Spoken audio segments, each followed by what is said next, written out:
생선을 손질하는 그 여인의 손길이 너무 완벽하다고 생각해 본 적 있나요? 죽도시장 깊숙한 곳, 검은 작업장갑 아래 감춰진 충격적인 비밀이 곧 드러납니다. 칼을 다루는 솜씨가 범상치 않군. 포항 형사의 의심 어린 눈초리, 그리고 밤마다 사라지는 사람들. 왜 그녀의 주변에선 항상 핀내가 나는 걸까요? 팔뚝에 새겨진 문신을 필사적으로 숨기는 박선희. 과연 그녀는 누구입니까? 일본 야쿠자 조직에서 도망친 전설의 킬러. 아니면 복수의 칼날을 품은 처절한 희생자. 여그 사람들 건들지 마라. 니들 숨통 먼저 낸다. 그 차가운 경고 뒤에 숨겨진 사리와 비극의 역사가 펼쳐집니다. 죽도 하나코. 당신이 상상했던 모든 경계를 넘어서는 충격적 실화가 곧 공개됩니다. 그 전에 1초면 누를 수 있는 구독과 좋아요 눌러주시면 영상 제작에 큰 힘이 됩니다. 죽도시장 깊숙한 곳, 바다 냄새가 짙게 배어있는 좁은 골목 끝에 자리한 바다 손질 간판이 희미하게 빛납니다. 오전 5시, 박선희는 매일 같은 시간에 문을 열었습니다. 굳게 담은 입술, 깊게 패인 주름, 그리고 언제나 착용하는 검은 작업용 장갑이 그녀의 트레이드마크입니다. 아줌마, 도미 한 마리 손질해 주시오.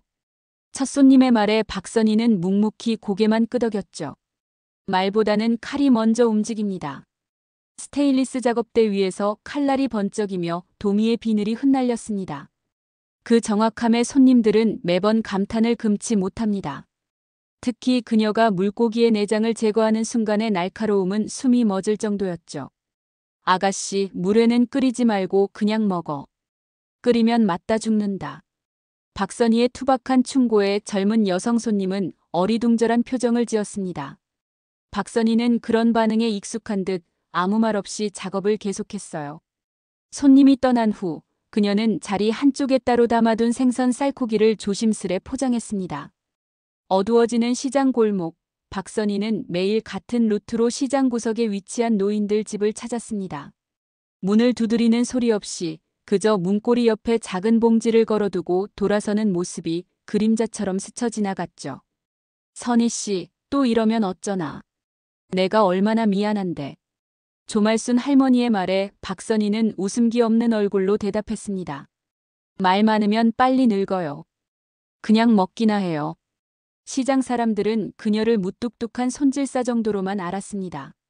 그 누구도 그녀의 팔뚝에 희미하게 남아있는 용과 벚꽃 문신을 보지 못했죠. 작업장갑 아래에 숨겨진 비밀처럼 말입니다. 박선희는 매일 같은 일상을 반복하며 지냈습니다. 아침 5시 가게 문을 열고 저녁 6시에 닫고 그 사이에 숨겨진 친절을 베푸는 것. 그것이 전부였죠.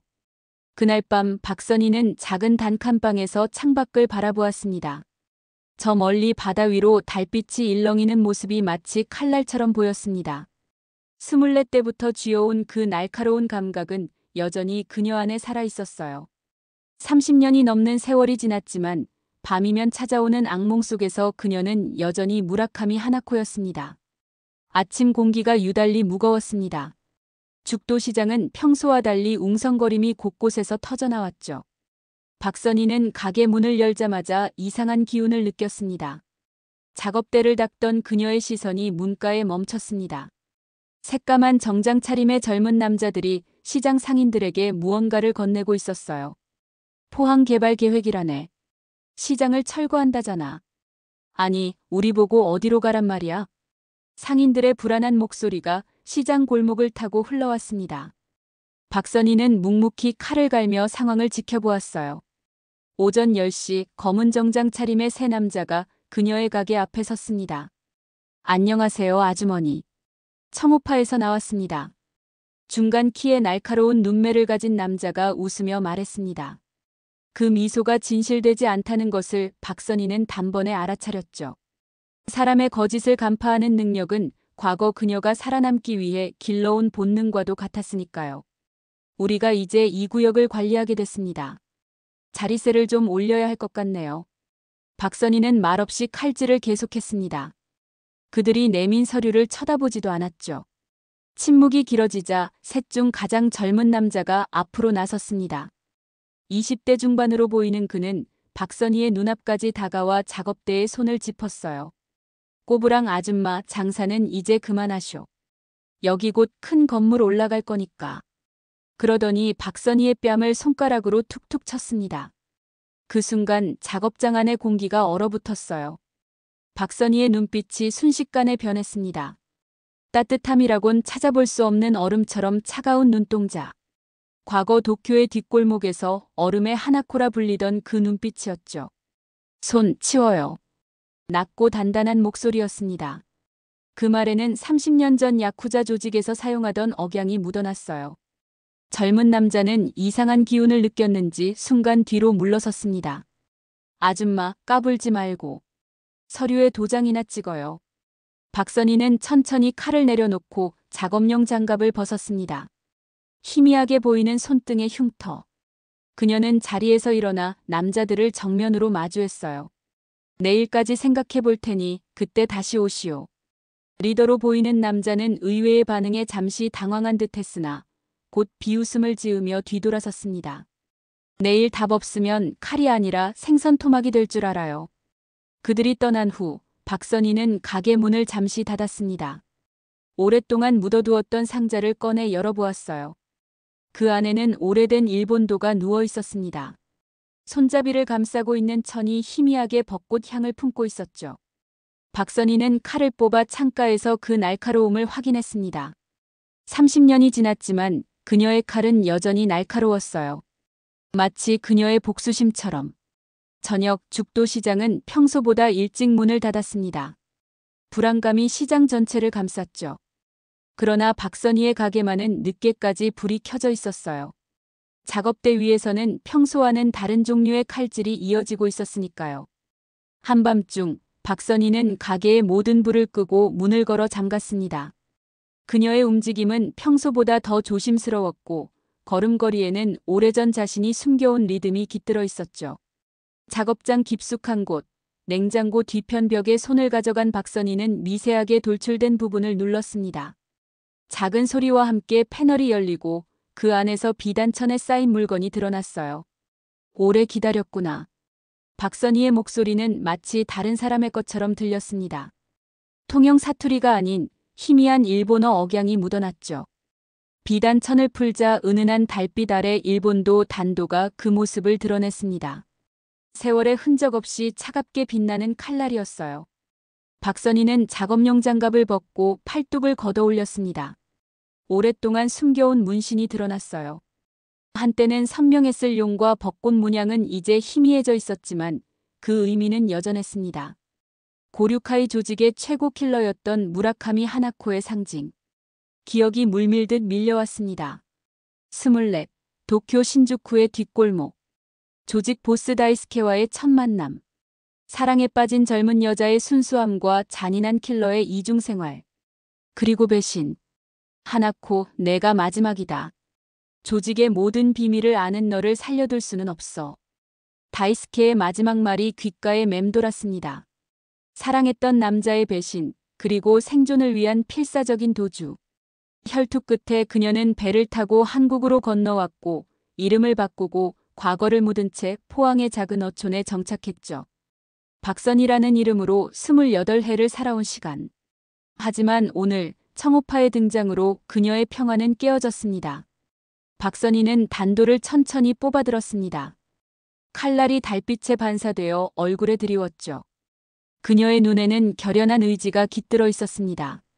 과거의 기술이 손끝에서 깨어나는 느낌이었어요. 이제 와서 다시 피를 보게 되다니. 그녀는 작은 한숨을 내쉬었습니다. 단도를 다시 칼집에 넣고 작업복 안쪽에 단단히 고정했어요. 이제 돌아갈 길은 없었습니다. 박선희는 죽도시장을 지키기 위해 무라카미 하나코로 다시 깨어나야 했죠. 다음 날 새벽 죽도시장은 평소와 같이 분주했습니다. 하지만 시장 한쪽에서 들려오는 경찰 사이렌 소리가 그 평화를 깨뜨렸어요. 항구 창고에서 청오파 조직원으로 보이는 남자가 발견되었다는 소문이 퍼졌습니다. 특이한 점은 그가 칼에 베인 흔적은 없었지만 마치 생선이 손질된 것처럼 깔끔하게 처리되었다는 것. 박선희는 평소와 다름없이 작업대 앞에 서서 칼을 갈고 있었습니다. 그녀의 눈에는 어제와는 다른 생기가 돌았어요.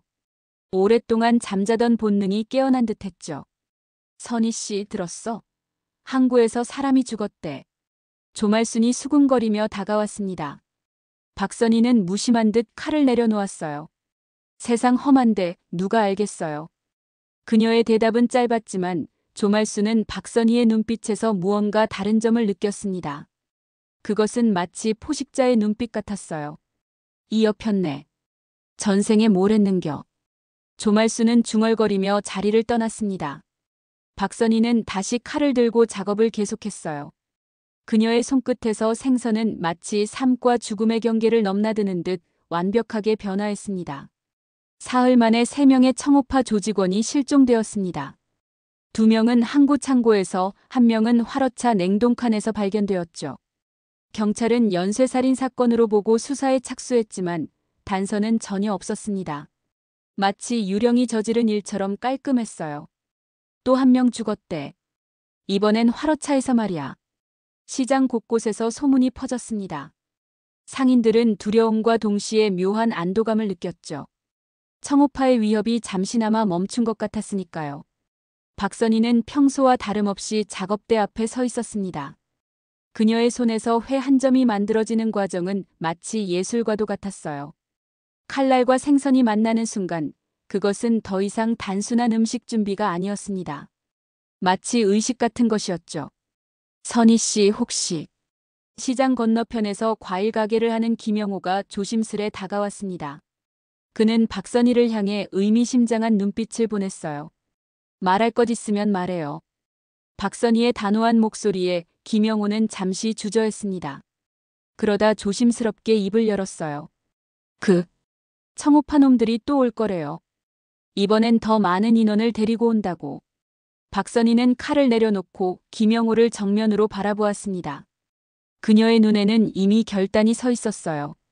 시장 사람들에게 내일은 일찍 문 닫으라고 전해주세요. 그녀의 말에 김영호는 묵묵히 고개를 끄덕였습니다. 더 이상의 설명은 필요 없었어요. 그는 이미 박선희가 누구인지, 아니 무엇인지 짐작하고 있었습니다. 해가 기울고 시장이 서서히 문을 닫기 시작했습니다. 박선희는 작업대를 깨끗이 닦았어요. 이제는 더 이상 생선이 아닌 다른 것을 위한 준비였죠. 그녀는 칼집에서 3개의 서로 다른 칼을 꺼내 하나씩 점검했습니다. 일본도 단도, 생선 손질용 칼, 그리고 얇고 날카로운 필렛 나이프. 각각은 특별한 목적을 위해 준비된 것이었어요. 달빛이 바다 위로 떠오르고 죽도 시장은 정막에 휩싸였습니다. 박선희는 시장의 모든 골목과 통로를 머릿속에 그렸어요. 30년 전 도쿄의 뒷골목에서 그랬던 것처럼. 그때는 살아남기 위해서였지만 지금은 지키기 위해서였습니다. 이 작은 시장과 그 안의 사람들을 지키기 위해. 사람 냄새가 나는군. 갑작스러운 목소리에 박선희는 뒤를 돌아보았습니다. 가게 그림자 속에서 한 남자가 걸어 나왔어요. 60살가량의 단단한 체구의 남자 장태수였습니다. 선박 수리업자로 알려진 그는 사실 박선희와 함께 과거 일본에서 건너온 사람이었죠. 언제 왔어요? 박선희의 목소리는 차갑게 울렸습니다. 장태수는 그녀에게 다가와 어깨에 손을 얹었어요.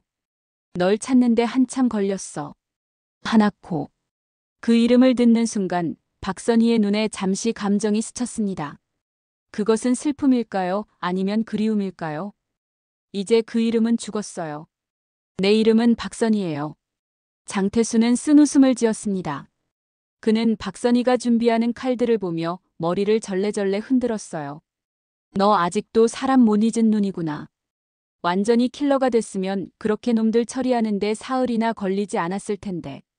박선희는 말없이 칼을 닦았습니다. 장태수의 말이 맞았어요. 그녀는 여전히 사람이었습니다.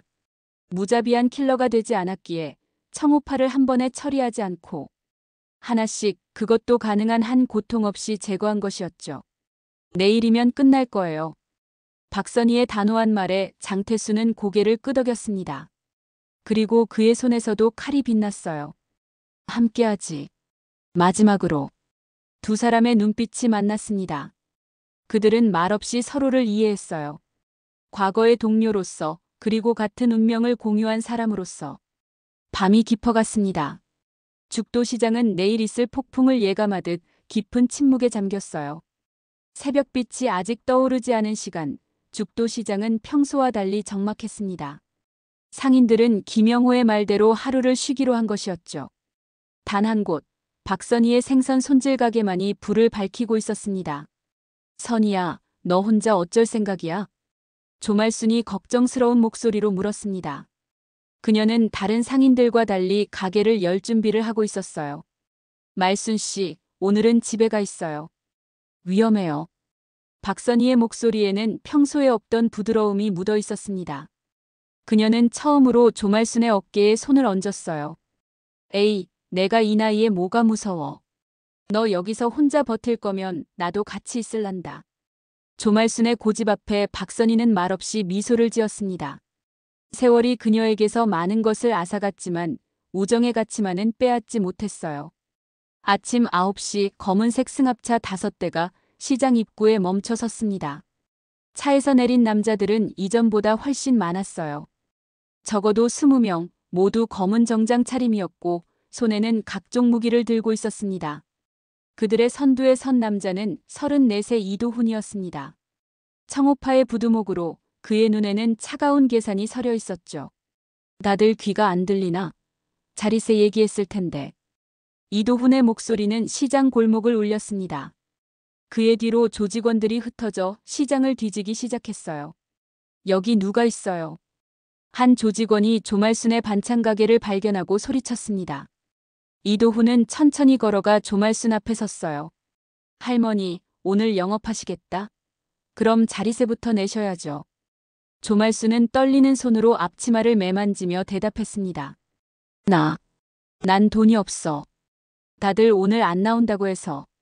그녀의 말이 끝나기도 전에 이도훈의 손이 올라갔습니다. 그 순간 냉장고 뒤에서 숨어있던 박선희가 튀어나왔어요. 손 치워요. 박선희의 목소리는 얼음처럼 차갑게 울렸습니다. 이도훈은 놀란 듯 뒤를 돌아보았어요. 그의 눈앞에 서 있는 여인은 평범한 시장 상인 같지 않았습니다. 그녀의 눈빛은 살기로 가득했고 손에는 눈부시게 빛나는 일본도가 들려 있었죠. 여그 사람들 건드리는 순간 니들 숨통 먼저 건다. 박선희의 말에 이도훈은 비웃음을 지었습니다. 그는 천천히 재킷을 벗으며 내부에 숨겨둔 권총을 꺼냈어요. 칼로 총을 이기겠다고? 이제 그런 시대는 끝났어, 할머니. 그의 조롱에 박선희는 미동도 하지 않았습니다. 대신 그녀의 눈은 이도훈 뒤에 서 있는 조직원들을 하나하나 훑었어요. 25명. 모두가 무장했습니다. 말순 씨, 안으로 들어가요. 박선희의 조용한 지시에 조말순은 떨리는 다리로 안쪽 방으로 물러났습니다. 바로 그 순간 청오파 조직원 중 한 명이 금속 파이프를 들고 박선희를 향해 돌진했어요. 1초의 찰나 박선희의 몸이 물결처럼 흐르듯 움직였습니다. 그녀의 손에 들린 일본도가 번쩍이며 허공을 갈랐어요. 조직원의 파이프가 두 동강 나고 그의 옷깃만 날아갔습니다. 피는 흘리지 않았지만 공포에 질린 그의 얼굴이 모든 것을 말해주었죠. 뭐야 이거. 그가 중얼거리는 사이 박선희는 이미 다음 동작으로 넘어갔습니다. 그녀의 움직임은 30년 전 고류카이의 전설적인 킬러 하나코의 그것이었어요. 빠르고 정확하고 치명적이었습니다. 모두 쏴버려. 이도훈의 명령에 총성이 시장을 울렸습니다. 하지만 박선희는 이미 그림자 속으로 사라졌어요. 총알은 빈 공간만 뚫었습니다. 죽도시장의 좁은 골목에서 그림자처럼 나타났다 사라지는 박선희의 모습은 마치 유령 같았습니다. 1명, 2명. 조직원들이 하나씩 쓰러졌어요. 피를 흘리진 않았지만 모두 의식을 잃고 바닥에 누워 있었습니다. 대체 누구야? 이도훈의 목소리가 공포로 떨렸습니다. 그는 더 이상 냉정을 유지하지 못하고 무작정 총을 발사했어요. 시장 기물들이 박살나고 유리창이 깨졌습니다. 그때 어디선가 경찰 사이렌 소리가 들려왔습니다. 포항경찰서의 형사 강준호가 출동한 것이었죠. 이런 재미있는 상황이네요. 강준호는 입구에 서서 담담히 말했습니다. 그의 눈에는 장난스러운 빛이 어려 있었어요. 경찰, 이쪽 좀 도와주시죠. 이도훈이 소리쳤지만 강준호는 미동도 하지 않았습니다. 대신 그는 의미심장한 미소를 지으며 말했어요. 우리도 다 압니다. 다만 어떤 정의가 필요한지는 알아야 하니까. 그 말을 끝으로 강준호는 뒤돌아 걸어나갔습니다. 그는 경찰이었지만 때로는 법밖에 정의가 필요하다는 것을 알고 있었죠. 시장은 한바탕 전쟁터를 방불케 했습니다. 쓰러진 청우파 조직원들 사이로 이도훈만이 권총을 든 채 서 있었어요. 그의 눈빛은 광기와 공포가 뒤섞여 있었습니다. 나와봐, 어디 있는지 알아. 얼굴 한번 보자고. 이도훈의 외침에 응답하듯 박선희가 그림자에서 모습을 드러냈습니다. 그녀의 손에는 여전히 일본도가 들려 있었고 작업복 위로 미세한 물방울이 맺혀 있었어요. 그것이 물인지 땀인지 아니면 다른 무엇인지는 아무도 알 수 없었습니다. 더는 피를 보기 싫어요. 돌아가세요. 박선희의 목소리는 이제 통영 사투리가 아닌 오래된 일본어 억양이 묻어났습니다. 그녀의 눈에는 30년 전 고류카이의 하나코가 깃들어 있었어요. 이도훈은 그 눈빛에 잠시 주춤했지만 곧 권총을 겨눴습니다. 내가 왜 물러나야 해? 이 시장은 우리 차지야. 두 사람의 긴장감이 시장 전체를 감쌌습니다. 그 순간 시장 구석에서 비명이 들렸어요. 청우파 조직원 2명이 조말순을 끌고 나왔습니다. 내려놔. 이 나쁜 놈들. 조말순은 몸부림치며 소리쳤지만 조직원들은 그녀의 목에 칼을 들이대며 위협했어요. 이도훈의 입가에 승리의 미소가 번졌습니다. 어때? 지금도 나보고 돌아가라고 할 거야? 박선희의 눈빛이 흔들렸습니다. 그녀는 천천히 일본도를 내려놓았어요. 이도훈은 그 모습을 보며 웃음을 터뜨렸습니다. 역시 이 시대엔 칼보다 총이지. 그리고 인질. 그의 말이 끝나기도 전에 창문 밖에서 날카로운 금소금이 들렸습니다. 다음 순간 조말순을 잡고 있던 조직원 2명이 쓰러졌어요. 그들의 뒤에 장태수가 서 있었습니다. 선희야, 아직도 망설이고 있냐?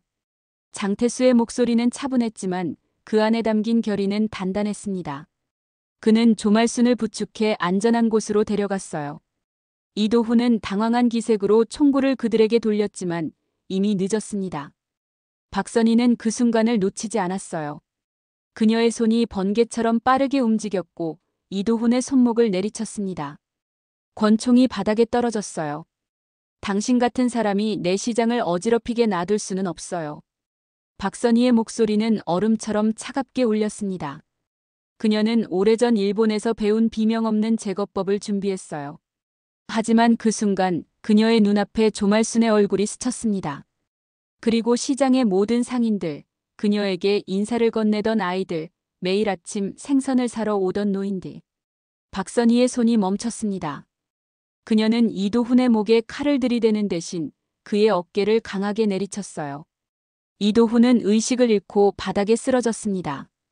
끝났어요. 박선희의 말에 장태수는 고개를 끄덕였습니다. 그는 박선희에게 다가와 작은 목소리로 물었어요. 왜 죽이지 않았어? 박선희는 일본도를 천천히 칼집에 넣으며 대답했습니다. 이제 더 이상 하나코가 아니니까요. 나는 박선희예요. 죽도시장의 생선 손질사. 그녀의 눈에는 더 이상 살기가 서려 있지 않았습니다. 대신 평화로운 결의가 깃들어 있었어요.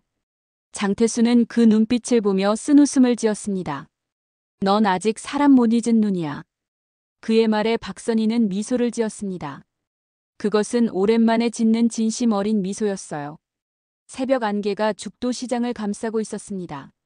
물고기 비린내와 바다 내음이 뒤섞인 공기가 시장 통로를 메웠어요. 어제의 싸움으로 어지러워진 시장은 이제 고요했습니다. 하지만 그 고요함은 폭풍 전의 고요함이었죠. 다시 올 거예요. 더 많은 인원을 데리고. 박선희는 장태수에게 말했습니다. 두 사람은 시장 한편에서 다음 전략을 논의하고 있었어요. 장태수는 묵묵히 고개를 끄덕였습니다. 청우파의 본거지를 치는 수밖에 없겠군. 그의 제안에 박선희는 잠시 생각에 잠겼습니다. 과거라면 그렇게 했을 것입니다. 적의 소굴로 들어가 뿌리부터 제거하는 것. 그것이 하나코의 방식이었어요. 하지만 지금의 그녀는 달랐습니다. 아니요. 우리가 주도권을 쥐어야 해요. 이 시장에서 그들을 맞이할 거예요. 박선희의 눈에는 자신감이 빛났습니다. 그녀는 죽도 시장의 모든 골목과 통로를 꿰고 있었어요. 이곳은 그녀의 영역이었죠. 시장 통로는 좁고 골목은 복잡해요. 그들의 숫자는 오히려 약점이 될 거예요. 박선희는 시장 지도를 펼쳐 보였습니다. 그녀는 각 지점에 표시를 하며 설명했어요. 장태수는 그녀의 전략에 감탄했습니다. 30년이 지났지만 그녀의 전술적 두뇌는 여전히 날카로웠죠. 조말순 씨와 다른 상인들은요? 장태수의 질문에 박선희는 단호하게 대답했습니다. 모두 대피시켜요. 이건 우리의 싸움이니까요. 두 사람은 밤새 준비를 마쳤습니다. 시장 곳곳에 함정을 설치하고 퇴로를 확보했어요. 박선희는 세 종류의 칼을 준비했고 장태수는 오래된 단검과 창을 손질했습니다. 새벽 5시 시장 입구에 차량 소리가 들렸습니다. 청우파의 본진이 도착한 것이었어요. 이번엔 이도훈의 상관인 총두목도 함께였습니다. 그들은 이전보다 더 많은 인원, 50명 가까이 되는 조직원들을 동원했죠. 이 시장을 쑥대밭으로 만들어버려. 두목의 명령에 조직원들이 시장으로 우르르 몰려들었습니다. 하지만 그들을 기다리고 있던 것은 깊은 안개와 미로 같은 시장 골목이었어요. 그리고 그 안에 숨어있는 2명의 사신. 박선희는 얼음창고 뒤에 숨어 있다가 첫 번째 조직원이 지나가자 재빠르게 공격했습니다. 그녀의 칼날은 살을 베지 않고 신경을 마비시켰어요. 조직원은 비명도 지르지 못한 채 쓰러졌습니다. 장태수는 시장 반대편에서 같은 방식으로 조직원들을 하나씩 제거했습니다. 두 사람의 협공에 청우파는 혼란에 빠졌어요. 안개 속에서 동료들이 하나둘 사라지자 그들은 무작정 총을 쏘기 시작했습니다. 바보들, 서로를 쏘고 있잖아. 두목의 고함 소리가 시장에 울렸지만 이미 통제력을 잃은 상태였습니다. 조직원들은 공포에 질려 서로를 의심하기 시작했어요. 박선희는 그 혼란을 타고 두목에게 접근했습니다. 그녀의 발걸음은 마치 물 위를 걷는 듯 소리 없이 움직였어요. 두목 뒤에 선 박선희는 일본도를 천천히 뽑았습니다. 누구냐? 두목이 뒤를 돌아보았지만 이미 늦었습니다. 박선희의 칼이 그의 멱살을 겨누고 있었어요. 시장에선 돈보다 물이 먼저 흘러야 돼. 박선희의 낮은 목소리가 두목의 귓가에 맴돌았습니다. 그녀는 칼을 휘두르지 않고 대신 두목의 무릎 뒤를 강하게 가격했어요. 두목은 무릎을 꿇고 쓰러졌습니다. 당신이 하나코. 두목의 떨리는 목소리에 박선희는 미소를 지었습니다. 그것은 차갑고 위험한 미소였어요. 내 이름은 박선희예요. 오늘부터 이 시장은 건드리지 않겠다고 약속하시오. 두목은 공포에 질린 눈으로 고개를 끄덕였습니다. 그는 일어서자마자 도망치듯 시장을 빠져나갔어요. 남은 조직원들도 그 뒤를 따랐습니다. 해무가 걷히고 아침 햇살이 시장을 비추기 시작했습니다. 박선희와 장태수는 시장 한가운데 서서 그 모습을 바라보았어요. 끝났군. 장태수의 말에 박선희는 고개를 끄덕였습니다. 그녀의 손에서 일본도가 떨어졌어요. 이제 더 이상 그것이 필요하지 않았습니다. 일주일 후 청우파는 공식적으로 해체되었습니다. 이도훈은 조직 내부 갈등으로 실종되었다는 소문이 돌았고 건설사의 시장 철거 프로젝트는 무산되었어요. 죽도시장은 다시 평화를 되찾았습니다. 박선희의 생선 손질 가게는 평소와 다름없이 문을 열었습니다. 그녀의 손에는 다시 생선 손질용 칼만이 들려 있었어요. 일본도는 다시 벽 틈에 숨겨졌습니다. 아마도 영원히 그곳에 묻혀 있을 것이었죠. 선희야, 고마워. 조말순이 박선희의 가게를 찾아왔습니다. 그녀의 손에는 따뜻한 국이 담긴 그릇이 들려 있었어요. 뭐가요? 박선희는 무덤덤하게 물었지만 그녀의 눈빛은 전과 달랐습니다. 더 이상 차갑지 않고 따뜻함이 깃들어 있었어요. 다 알고 있다, 이 사람아. 내가 우리 시장 지켰잖아. 조말순의 말에 박선희는 미소를 지었습니다. 그것은 무라카미 하나코의 미소가 아닌 박선희의 미소였어요. 시장 사람들이 내 가족이니까요. 그녀의 대답에 조말순은 눈시울을 붉혔습니다. 두 사람은 말없이 국을 나눠 먹었어요. 같은 시간 포항경찰서에서는 강준호 형사가 청우파 관련 서류를 정리하고 있었습니다. 그의 책상 위에는 무라카미 하나코라는 이름의 오래된 수배 파일이 놓여 있었어요. 어떻게 하실 겁니까? 후배 형사의 질문에 강준호는 미소를 지었습니다. 그는 파일을 서랍에 넣으며 대답했어요. 우리도 다 압니다. 다만 어떤 정의가 필요한지는 알아야 하니까. 그의 대답은 모호했지만 그 안에 담긴 뜻은 명확했습니다. 때로는 법 너머의 정의가 필요하다는 것을 그도 알고 있었어요. 장태수는 자신의 선박 수리 작업장으로 돌아갔습니다. 그는 박선희에게 마지막으로 한마디를 남겼어요. 필요하면 언제든 부르게. 박선희는 그에게 고개를 끄덕였습니다. 두 사람은 서로를 완전히 이해했어요. 그들은 같은 과거를 공유하고 같은 미래를 선택한 사람들이었으니까요. 시간이 흘러가을이 왔습니다. 죽도시장은 다시 활기를 되찾았어요. 상인들은 평화롭게 장사를 이어갔고 관광객들로 시장은 붐볐습니다. 어느 날 한 외지인이 박선희의 가게를 찾아왔습니다. 젊은 남자였어요. 물회 얼마예요? 그의 질문에 박선희는 칼을 들며 물었습니다. 이 근처 사람이 아니죠? 남자가 고개를 끄덕이자 박선희는 특별히 큰 물고기를 골라 손질하기 시작했어요. 내 정신 차릴 때까진 그냥 먹어. 그녀의 칼놀림은 예술이었습니다. 물고기는 그녀의 손길 아래 완벽한 회로 변신했어요. 남자는 그 모습에 감탄했습니다. 어디서 이런 기술을 배우셨어요? 박선희는 잠시 멈추고 창밖을 바라보았습니다. 저 멀리 바다 너머 그녀가 떠나온 도쿄의 모습이 아련하게 떠올랐어요. 하지만 그것은 이제 그저 먼 기억일 뿐이었습니다. 살아남기 위해서였죠. 하지만 이젠 살기 위해서예요. 그녀의 대답은 짧았지만 그 안에는 그녀의 전체 삶이 담겨 있었습니다. 무라카미 하나코에서 박선희로, 킬러에서 생선 손질사로, 복수에서 보호로 변화한 그녀의 인생이었어요. 박선희는 다시 칼을 들었습니다. 그녀의 손끝에서 생선은 새로운 생명을 얻었어요.